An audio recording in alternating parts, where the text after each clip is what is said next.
नीटच्या पेपरच्या आदल्या दिवशी रात्री 3 वाजेपर्यंत मला झोपच लागली, कारण की माहीतच आहे जसं नीटची एक्झाम 3 तासाची होणार आहे.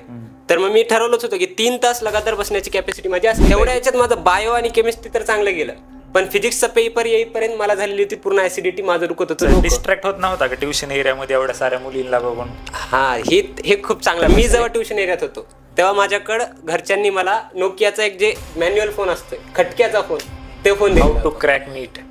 आता नीट क्रॅक करायची झाली तर गर्लफ्रेंड वगैरे बनवली नाही मेडिकल कॉलेजमध्ये? 3 तर महिने झालेत कॉलेज स्टार्ट होऊन. Hello guys, this is Vishwajeet. Welcome back to my new YouTube video podcast. आजच्या व्हिडिओमध्ये आपण GMC लातूर मधील एका विद्यार्थ्यासोबत पॉडकास्ट करणार आहोत, ज्यांनी नीट 2024चा एक्झाम पेपर देऊन त्याच्यानंतर तो GMC लातूरला लागलेला.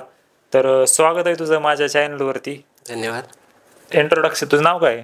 माझं नाव रोहित रमेश काळे आहे आणि माझा नीटचा 2024चा स्कोअर आहे 649. 649. इतका स्कोर येऊन तू GMC लातूरला काय करायला? जसं यावर्षीचा आता कंडिशन तुम्ही बघितली सगळ्यांनी. यावर्षी आता पेपर, एकतर पहिली गोष्ट पेपर सोपा आला होता, थोडा, खूप जास्त नाही पण बऱ्यापैकी थोडा पेपर सोपा होता. आणि दुसरं गोष्ट म्हणजे की बऱ्याच गोष्टी आल्या. आता विद्यार्थ्यांची संख्या वाढली होती नीटची एक्झाम देणाऱ्या, आणि बऱ्याच गोष्टी कानावर आल्या होत्या की काय स्कॅम वगैरे झालेला आहे, पेपर लीक झालेला आहे. तर या सगळ्या गोष्टीला धरून त्यानुसार थोडा कट ऑफ यावर्षी हाय गेलेला आहे. त्यामुळं जे भेटलं त्यातच समाधानी आहे. तू रिपीटर होता का फ्रेशर होता? नाही, मी फ्रेशर होतो. म्हणजे फर्स्ट अटेम्प्ट मध्ये 639. 649 फर्स्ट 49. अरे बापरे, म्हणजे तुझे किती, फक्त 70 मार्क्स गेले वाटतं? 70 मार्क्स. कुठलं, कशा, बाय असं फिजिक्सला किती होते तुला? फिजिक्सला मला 134 मार्क्स होते. आणि केमिस्ट्री? Chemistry 165 marks. 165. आणि बायोलॉजी 350. तुझं फेवरेट सब्जेक्ट? थांबत ह्याला जरा 2 क्वेश्चन विचारू. तुझा डेली रुटीन काय होता? नीट ऍस्पिरंट साठी सांग, तू डेली रुटीन काय होता तुझा? माझा डेली रुटीन जर आपण बघितलं तर मी नीट टाइम मध्ये, आता सकाळी आम्ही 6 वाजता उठायचो. तर माझी बॅच होती. आता ट्युशन एरियामध्ये कसं आहे, लातूरला मी होतो शिकायला, तर ट्युशन एरियामध्ये अशा 2-3 प्रकारच्या बॅच चालतात. एक असते सकाळी मॉर्निंग बॅच आणि एक असते आफ्टरनून बॅच. तर मी मॉर्निंग बॅचला होतो आणि माझा रुटीन असायचा, सकाळी 6ला उठल्यानंतर मी कोचिंगला जायचो. 6:30-7 वाजता कोचिंग असायची. सकाळी 7 वाजता कोचिंग असायची. मी कोचिंगला गेलं तर कोचिंगचे पूर्ण लेक्चर झाल्यानंतर 1-2 वाजेपर्यंत मी वापस यायचो. वापस आल्यानंतर जेवण वगैरे झाल्यानंतर मी एक घंट्याचा आराम करायचो. त्यानंतर मी अभ्यासाला लागायचो. तर अभ्यास करताना स्टार्टिंगला तर कधी मी थोडं हॉस्टेलवर होतो, तर हॉस्टेलवर कधी गोंधळ असेल काही असेल तर मी रिडिंगला जाऊन बसायचो. आमच्या ट्युशनमध्येच रिडिंग होती, तिथे मी जाऊन बसायचो. आणि एरवी मी हॉस्टेलवर बसूनच स्वतःच्या रूममध्ये अभ्यास करायचो, कारण की माझे दोन्ही रूममेट दुपारच्या बॅचला होते, म्हणजे आफ्टरनून बॅचला होते. तर रुटीन असा असायचं की मी 3-3 तासाचे स्लॉट बनवायचो. 3-3 तासाच्या स्लॉटमध्ये अभ्यास करायचो. आता कारण की माहीतच आहे जसं नीटची एक्झाम 3 तासाची होणार आहे, तर मग मी ठरवलंच होतं की 3 तास लगातार बसण्याची कॅपॅसिटी माझी असली पाहिजे. तर मी स्टार्टिंगपासूनच 3-3 तास बसण्याची सवय लावलेली होती. त्यामध्ये मी 1 तास झाल्यानंतर 5 मिनिटाचा ब्रेक घ्यायचो आणि त्यानंतर पुढचं कंटिन्यू करायचो. तर 3-3-3 जेव्हा कोचिंग थोडं कमी होतं, स्टार्टिंगला कसं होतं, कोचिंग थोडं कमी व्हायचं, 6 तास कोचिंग व्हायचं आणि त्यानंतर मी हॉस्टेलवर यायचो. तर तेव्हा मी 9 तास अभ्यास करायचो. 9 तास अभ्यास करताना मी 3-3-3 डिवाइड करायचो. 3 फिजिक्स, 3 बायो आणि 3 केमिस्ट्रीसाठी, 3 तास केमिस्ट्रीसाठी, असं डिवाइड करायचो. 9 तास सेल्फ स्टडी आणि 6 तास कोचिंग. म्हणजे 9 तास असं कंटिन्यू होत नव्हती स्टडी. असं स्टार्टिंग डिपेंड करते की आता एक्झाम आहे, प्रत्येक वीकली टेस्ट व्हायच्या ना, तर वीकली टेस्टचा सिलेबस कधी कधी जास्त असायचा, कधी कमी असायचा. जेव्हा कधी जास्त असेल तेव्हा मी ठरवायचो की ह्या आठवड्यामध्ये मला 9 तास अभ्यास करणं गरजेचं आहे, कारण की सिलेबस जास्त आहे वीकली टेस्टचा. आणि जर वीकली टेस्टचा सिलेबस थोडा कमी असेल तर मी कमी करायचो, म्हणजे 2-2 करायचो, म्हणजे 6 तास अभ्यास करायचो. असं मी आलटून पलटून करायचो की वीकली टेस्टच्या जे सिलेबस असेल त्यावर डिपेंड राहायचं माझा अभ्यास मी कसा करणार आहे. चांगला तो अभ्यास विद्यार्थी दिसायला लागला. तुझा इथं टेस्ट सिरीज मध्ये काय स्कोर यायचा? टेस्ट सिरीज मध्ये मॉक टेस्ट जर विचार केला, शेवटच्या फायनल मॉक टेस्ट मध्ये, तर माझा ऍव्हरेज स्कोर होता 610. आता माझा एक मित्र होता, तुला आता 670 पडलेत, तो KE मुंबईला आहे. तर तुला असं कधी वाटत नाही की यार मला हे कॉलेज भेटले? आता रिग्रेट तर भरपूर होते, कारण की कसं, माझा जसं की फर्स्ट अटेम्प्ट होता, तर नीटच्या 1-2 दिवस आधी, आता जसं की असते नीटच्या 2 दिवस आधी एन्झायटी असते की उद्या माझा फायनल पेपर आहे नीटचा आणि मला ते याच्यावरून ठरणार आहे माझं पुढचं भविष्य कसं राहणार आहे. तर त्यामुळं फर्स्ट अटेम्प्ट असल्यामुळं मला भरपूर टेन्शन होतं आणि त्याच्यामुळं मला नीटच्या पेपरच्या आदल्या दिवशी रात्री 3 वाजेपर्यंत मला झोपच लागलेली नव्हती. एक तर उन्हाळा होता, मे महिना सुरू होता, फुल ऊन, गरम झालेली रूम आणि त्यामध्ये मला रात्री 3 वाजेपर्यंत झोप आलेली नव्हती. एक तर त्यामुळे दुसऱ्या दिवशी जेवण व्यवस्थित झालं नाही आणि तसंच मी नीटच्या पेपरला जाऊन बसलो होतो. तर तेवढ्या याच्यात माझं बायो आणि केमिस्ट्री तर चांगलं गेलं, पण फिजिक्सचा पेपर येईपर्यंत मला झालेली होती पूर्ण ऍसिडिटी, माझं दुखत होतं डोकं. तर तिथं पेपरच्या टाइममध्ये मी 15 मिनिट आराम केला होता. ते 15 मिनिट माझे आत्ता पण वाया गेलेले, मला आत्ता पण रिग्रेट होते. त्या 15 मिनिटामुळं माझा स्कोअर थोडा खाली आलेला आहे. ते 15 मिनिटं जर तू पेपर सॉल्व्ह केला असता तर अजून 20, खूप जास्त तर नाही, कारण की पेपर माझ्या लेवलवर होता, जितका सोडवू शकत होतो तेवढा सोडवलाच मी. तरी एक 4 ते 5 क्वेश्चनचा माझा इम्प्रूव्ह झाला असतं आणि एक 670 पर्यंत माझा आला असता स्कोअर. चांगलं तुझा आला असता तर तू पण गेला असता चांगल्या पुण्या मुंबईच्या कॉलेजमध्ये. नक्की. हे GMC लातूर पण आता काही विद्यार्थ्यांना भेटलो मी तिथल्या, तर त्यांनी सांगितलं की बरं आहे फॅकल्टीज वगैरे. हा, अकॅडमिक वाईज खूप चांगलं कॉलेज आहे. आता मला तरी येऊन खूप जास्त दिवस झाले नाही, 3च महिने झालेत, तरी पण मी आतापर्यंत जसं बघितलंय तर ते कॉलेजमध्ये अकॅडमिक्समध्ये सगळं चांगलं आहे. प्रॅक्टिकल्स वगैरे चांगले होतात, थेरी लेक्चर पण ठीकठाक आहेत. आणि राहिला विषय थोडं कॅम्पस वगैरे मध्ये थोडं मला हे करावं लागणार आहे. आता कॅम्पस आम्हाला चांगलं भेटलेलं नाही, कॅम्पसमध्ये ग्राउंड्स वगैरे नाहीत, बाकी इन्फ्रास्ट्रक्चर तेवढं वेल डेव्हलप नाही. पण ज्या गोष्टी लागतात खरंच MBBS चांगलं करण्यासाठी त्या गोष्टी आहेत आमच्या कॉलेजमध्ये. म्हणजे तुम्हाला फक्त असं आहे का हॉस्पिटल आणि हॉस्टेल 2च बिल्डिंग आहेत का तिथं? हा, म्हणजे हॉस्पिटल हॉस्टेल भरपूर बिल्डिंग आहेत, असं नाही की हॉस्पिटल हॉस्टेल. काय आहे दुसरं एक्स्ट्रा मेडिकल कोर्सेस असतात, नर्सिंग वगैरे त्यांचे कॉलेज पण आहेत कॅम्पसमध्येच. आणि दुसरं म्हणजे कॅज्युअल्टी, असे वेगवेगळे वार्ड आहेत, अलग अलग बिल्डिंग आहेत प्रत्येकाच्या. ऑडिटोरियम पण आहे, भरपूर गोष्टी आहेत, सगळ्या गोष्टी आहेत, फक्त इन्फ्रास्ट्रक्चर जुनं आहे ते एक प्रॉब्लेम आहे, बाकी काही नाही. स्पेशालिटी, सुपर स्पेशालिटी हॉस्पिटल आहे का तिथंच आहे का? आता इथं तुझं म्हणजे असं डिस्ट्रॅक्ट होत नव्हता का ट्युशन एरियामध्ये एवढ्या साऱ्या मुलींना बघून? हा, हे खूप चांगला क्वेश्चन आहे. आता माझं सांगतो, ट्युशन एरियामध्ये मी जेव्हा होतो तर सगळ्यात मोठं डिस्ट्रॅक्शन ट्युशन एरियामध्ये असताना आहे मोबाईल. तुमच्या जवळ जर मोबाईल असेल का तर डिस्ट्रॅक्शन होणार आहे. मुलींचं डिस्ट्रॅक्शन जरी असलं तरी मोबाईलशी कनेक्टेड आहे.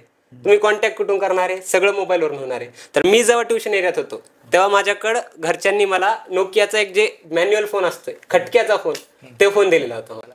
तर त्याच्यामुळं माझं डिस्ट्रॅक्शन तिथंच 90% कमी झालेलं होतं.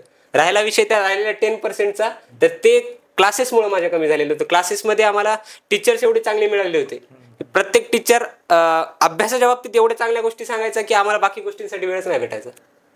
आणि वीकली ज्या टेस्ट होतात त्या टेस्टचा अभ्यास जसं जसं करत गेलो तर ते एक ठरलेलं असायचं की पुढच्या वीकमध्ये हे सिलेबस येणार आहे, तर मला आता हे अभ्यास करायचा आहे, मग दुसरी कुठली गोष्ट मनात येत नव्हती. आता मेडिकलची लाईफ कशी तिथलं, GMCची लाईफ? हा, आता GMCची लाईफ जर विचार, आता स्टार्टिंग तर 3 महिने, आता फर्स्ट इयरला आहेत आम्ही, फर्स्ट इयरला एकदम चिल आहेत सगळे. सध्या एकदमच आता नीट फेज मधून आलेले आहेत सगळे अभ्यास करून, तर सध्या तरी सगळे चिल आहेत. फर्स्ट इंटरनल जवळ आले तरी पण पोरांनी अजून अभ्यास करायला सुरुवात केलेली नाही. तर आता तरी पोरांचं हेच आहे की फ्रेशर्स करायचं, 31st करायचं, हे करायचं, ते करायचं. कॉलेज लाईफला पोरं कॉलेजला जाणार, कॉलेज पूर्ण करणार, येणार आणि धिंगाणा करणार, बस. सध्या तरी तसंच सुरू आहे. रॅगिंग वगैरे घेत नाहीत का तिथं? रॅगिंग इन द सेन्स, आमचं रॅगिंग तर असं होत नाही, पण असं जर खरंच विचार केला तर मला इंटरेस्ट आहे, जे घेतात ते एक घेतात की बस बोलवणार, विद्यार्थ्याचं नाव गाव विचारणार, बस एवढंच. आणि बाकी गोष्टी तुझं काय, तुला इंटरेस्ट आहे कुठल्या गोष्टीत ती सांग, बस असंच. अशी रॅगिंग नाही. त्या बाबतीत मी खूप लकी आहे की माझं जे कॉलेज आहे, माझ्या कॉलेजमध्ये रॅगिंग असं खूप जास्त लेवलवर होत नाही, फिजिकल रॅगिंग होत नाही, कुठलंच काही होत नाही. अरे भाई, इधर इसके सीनियर बेटे इसलिए ऐसा बोल रहा है शायद. नाही वैसा असं काही नाही, खरंच सच बोल भाई, खरंच होत नाही. आणि दुसरं एक कारण म्हणजे आम्हाला फर्स्ट इयरला हॉस्टेल नाही, कॉलेजचं हॉस्टेल नाही. मग बाहेर राहतात? आम्ही बाहेर राहतो, तर त्यामुळं खूप कमी आहे, काहीच नाही म्हणजे आम्हाला. डेली रुटीन काय असतो मेडिकल स्टुडंटचा? आता फर्स्ट इयरला आता आम्ही, तर आमचा रुटीन कसं आहे, 9 ते 5 कॉलेज असते. तर त्यामध्ये जेन्युइनली सांगू तर 9 ते 1 मध्ये आमचे थेरी लेक्चर्स असतात, जे की कॉलेज मधला सगळ्यात बोरिंग पार्ट आहे, जे की फर्स्ट इयर वाल्यांसाठी बोरिंग पार्ट आहे. सेकंड इयर पासून माहित नाही मला, पण फर्स्ट इयर वाल्यांसाठी काय तेवढा इंटरेस्ट नसते, सगळे वाटतात चिल करायचं आता थोडंसं. 9 ते 1 चे जे लेक्चर्स होणार आहेत ते एकदम बोर. आणि त्यानंतर मग लंच ब्रेक होते, लंच ब्रेक झाल्यानंतर प्रॅक्टिकल होतात. खरी मजा तिथं येते. खरंच असं वाटते की मी MBBSला आलोय आता प्रॅक्टिकलमध्ये, कारण की तिथं ते हिमोग्लोबिनचे झाले प्रॅक्टिकल, फिजिओचे प्रॅक्टिकल, अॅनाटचं डिसेक्शन मध्ये तर खूप मजा येते. डिसेक्शन म्हणजे आमचा अड्डाच आहे बोलण्याचा, सगळ्यांच्या ओळखी करण्याचा अड्डा म्हणजे डिसेक्शन हॉल. डिसेक्शन हॉलमध्ये पोरं डिसेक्शन सोडून सगळं करतात. आता मी ऐकलेलं की म्हणजे एक सिरीज बघत होतो, ऑपरेशन MBBS असं काहीतरी नाव होतं, त्याच्यामध्ये ते ब्लड काढायला होते वाटतं पहिल्या दिवशी, असं काय असतंय काय म्हणजे ते बोटातलं काहीतरी काढायचं? हा, म्हणजे पहिल्या दिवशी नाही, फिजिओचं एक प्रॅक्टिकल असते, हिमोग्लोबिन काउंट आणि दुसरं WBC RBC आपल्या ज्या ब्लड मध्ये कंटेंट आहेत हे सगळे स्टडी करायचे. त्यांचं काउंट किती असते, नॉर्मल काउंट काय असते, तुमचं काउंट किती येणार आहे हे काउंट करायचं. ते प्रॅक्टिकल जे होते ना तिथं असते की प्रिक करायचं, आपलं ब्लड काढावं लागते आणि त्यातून एक प्रोसिजर असते, ती करून कळते की RBC काउंट किती आहे, WBC काउंट किती आहे, प्लेटलेटचा काउंट किती आहे. ह्या प्रॅक्टिकलमध्ये ते असते प्रिकिंगचं. चांगले मेमोरेबल आहे. आता नीटचे विद्यार्थीचे ट्युशन म्हणजे पूर्ण महाराष्ट्रात विद्यार्थी माझे व्हिडिओज बघतात इन्स्टाला, युट्यूबला, तर त्यांच्यासाठी काय टिप्स देशील, हाऊ टू क्रॅक नीट? आता नीट क्रॅक करायची झाली तर एक तर सगळ्यात पहिली गोष्ट सांगतो, तुमच्या समोर तुमचं गोल असलं पाहिजे. नीट क्रॅक कशासाठी करायची तुम्हाला माहित पाहिजे. तर स्टार्टिंग पासून तुम्हाला आता अभ्यासाला सुरुवात करणार आहेत तुम्ही, तर आधी तर गोल निश्चित झालं तुमचं एकदा की तुम्ही अभ्यासाला बरोबर लागता. आणि ऑफलाईन कोचिंग प्रेफर करा. मी सांगतोय माझा पर्सनली चॉईस आहे की ऑफलाईन कोचिंग प्रेफर करायचं ऑनलाईनच्या वर. कशामुळं तर ऑफलाईनमध्ये एक 1-to-1 अटेन्शन भेटते टीचर्सचं. टीचर्स तुम्हाला सांगत राहतील, अधूनमधून तुम्हाला गाईड करत राहतील की तुम्ही कुठं चुकायले कुठं नाही, बस या गोष्टी. आणि विद्यार्थ्यांना एक स्टडी प्लॅन सांग ना, फिजिक्स, केमिस्ट्री, बायोलॉजीचा कसा प्रकारे केला पाहिजे अभ्यास? आता पहिले तर बायोपासून स्टार्ट करतो. आता बायो प्रत्येक जण सांगते तुम्हाला NCERTला स्टिक राहायचंय, पण हे सांगत नाही कोणी की NCERT तुम्हाला वाचायची कशी आहे. तर तुम्ही आता NCERT तर तुम्ही ओळ तू ओळ प्रत्येक जणच वाचता, पण तिला लक्षात कसं ठेवायचंय. तर मी सांगतो तुम्हाला काय करायचंय, NCERTचा तुम्ही एक पॅराग्राफ वाचलाय, त्यानंतर तुम्हाला स्वतःला बसायचंय आणि तो पॅराग्राफ स्वतःला शिकवायचा आहे. तो पूर्ण पॅराग्राफ तुम्हाला वाचल्याच्या नंतर तुम्हाला ते पॅराग्राफचा अर्थ पूर्ण समजला पाहिजे. पहिली गोष्ट, एक तर असा रट्टा नाही मारायचा त्या पॅराग्राफचा, ते पॅराग्राफचा अर्थ पूर्ण समजला पाहिजे आणि ते पॅराग्राफ तुम्हाला स्वतःला शिकवायचा आहे, तेव्हा तुम्हाला ते लॉंग टर्ममध्ये लक्षात राहते. हे झालं बायोसाठी. बायोचे क्वेश्चन सॉल्विंग असं काही खूप गरजेचं नसतं की क्वेश्चन सॉल्व्ह करणार तुम्ही. मॉक टेस्टमध्ये जेवढे क्वेश्चन सॉल्व्ह करता तुम्ही बायोचे ते मोर दॅन सफिशियंट आहेत. बायोचे क्वेश्चन सॉल्व्ह करायची गरज नाही. NCERT जेवढी तुम्ही जास्त वेळ वाचाल आणि तिला जास्त वेळ तुम्ही मेमोराईज करसाल, डोळे बंद करून तुम्हाला पूर्ण आठवायचे त्या चॅप्टरमध्ये काय काय फ्लो आहे, कसं कसं गेलेलं आहे ते चॅप्टर, तर यानुसार तुमचं ते बायो तर परफेक्ट होऊन जाईल. त्यानंतर आला विषय केमिस्ट्रीचा. तर केमिस्ट्रीमध्ये 3 सब्जेक्ट आहेत, इनऑर्गॅनिक केमिस्ट्री, ऑर्गॅनिक केमिस्ट्री आणि फिजिकल केमिस्ट्री. तर पहिली गोष्ट सांगतो, इनऑर्गॅनिक बायोसारखंच आहे. तुम्हाला इनऑर्गॅनिकसाठी प्युअरली NCERT वाचायची आहे. इनऑर्गॅनिकच्या भरपूर अशा गोष्टी असतील ज्या तुम्हाला आता कळणार नाहीत. तुम्हाला ते वाचल्यावर असं वाटेल की मला याला रट्टा मारावा लागणार आहे, तर तशा काही गोष्टीला रट्टा पण मारावा लागते आणि काही गोष्टी अशा पण असतात ते शिक्षक तुम्हाला समजून सांगतात. ह्या पूर्ण गोष्टी तुम्हाला NCERTतून वाचायच्या इनऑर्गॅनिकच्या.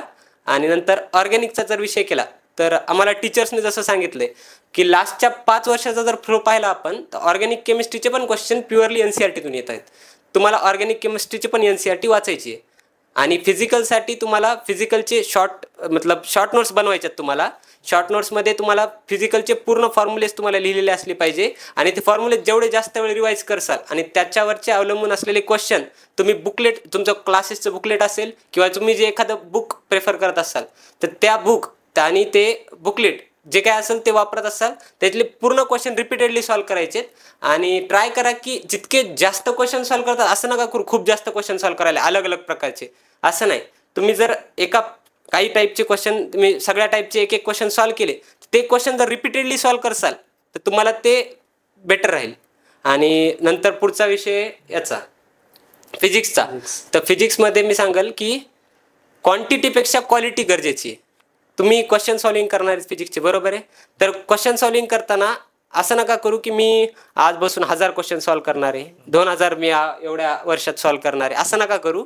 क्वेश्चनची क्वालिटी तुम्हाला गरजेची आहे. PYQ लेवलवरचे क्वेश्चन तुम्हाला सॉल्व्ह करायचे. नीटचे प्रिव्हियस इयर 10 म्हणजे लास्ट 5 किंवा 10 वर्षाचे क्वेश्चन पाहायचे आणि त्या लेवलवरचे क्वेश्चन तुम्हाला सगळे सॉल्व्ह करायचे. असं नाही की एकदम सोपे स्टार्टिंगचे जे क्वेश्चन असतात ते घ्यायले तुम्ही आणि तसे 1000 सॉल्व्ह करायले, काही फायदा नाही त्याचा.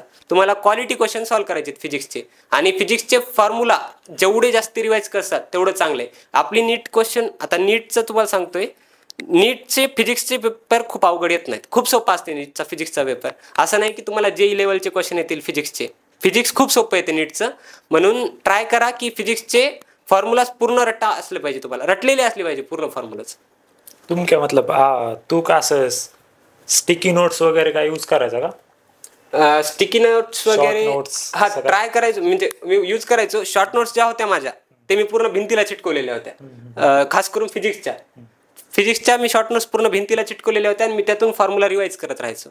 म्हणजे आता तू हॉस्टेलच्या रूम मध्ये भिंतीला वगैरे चिटकवलेला का? हा, हॉस्टेलच्या रूम मध्ये डेली ती वाचत होता असं का? डेली म्हणजे डेली तर मला टाइम भेटत नव्हता तेवढं वाचायला, कारण खूप सारं चिटकवलेलं होतं मी. तर माझं ठरलेलं असायचं की आज हे चॅप्टर, उद्या हे चॅप्टर, किंवा या वीकच्या टेस्टमध्ये जे चॅप्टर येणार आहेत त्याला रिवाइज करायचो आठवडाभर असं.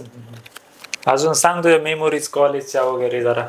आता कॉलेजच्या स्टार्टिंगच्या 3 मंथ आहेत. तर आता स्टार्टिंगच्या 3 मंथ मध्ये सगळ्यात चांगला एक्सपिरियन्स म्हणजे माझा होता डिसेक्शन हॉल. पहिल्यांदा आम्ही जेव्हा डिसेक्शन मध्ये गेलो होतो तर तेव्हा काय झालं होतं, आता फर्स्ट टाइम डिसेक्शन करायला गेलेत तर फॉर्मेलिन असते, जसं की तुम्हाला सगळ्यांना माहित असेल. जे बॉडी असलो कॅडेवर ठेवलेलं असते त्या कॅडेवरमध्ये फॉर्मेलिन असते. तर फॉर्मेलिनचा वास इतका येतो तिथं, त्याच्यामुळं भरपूर मुलांना चक्कर येतात. काय कोणी लांब जाऊन थांबते तिथं, ते सहन होत नाही वास. तर आमच्या वेळेस काय झालं, गेल्या गेल्या 1-2 मुली चक्कर आल्या होत्या. 2 मुलीला, एकीने तर उलटी पण केली होती आणि 2 मुलाला थोडं वेगळंच होऊ लागलं, ते लांब जाऊन थांबले होते. तर हे आमचं चांगला एक्सपिरियन्स होता डिसेक्शन हॉलचा खास करून. असं सिनियर सोबत इंटरॅक्शन करतानाचा तुझा एक्सपिरियन्स कसा राहिला? मजा येते, खरं सांगू मजा येते. असं नाही की ह्या सिनियर सोबत केलता का तू? सगळेच सिनियर्स असतात. म्हणजे हे सिनियर तुझे मित्र कसे झाले? बस ओळख अशीच झाली की फर्स्ट टाइम त्यांनी बोलवलं. कसं असते, कॉलेजमध्ये गेल्याच्या नंतर सिनियर्स स्वतः त्यांच्या ज्युनियर्सची माहिती असावं कोण कोण ज्युनियर्स आलेत, त्यासाठी प्रत्येकाला बोलवतात, प्रत्येकाचा विचारतात तू कुठला आहे, काय तुझं नाव सांग.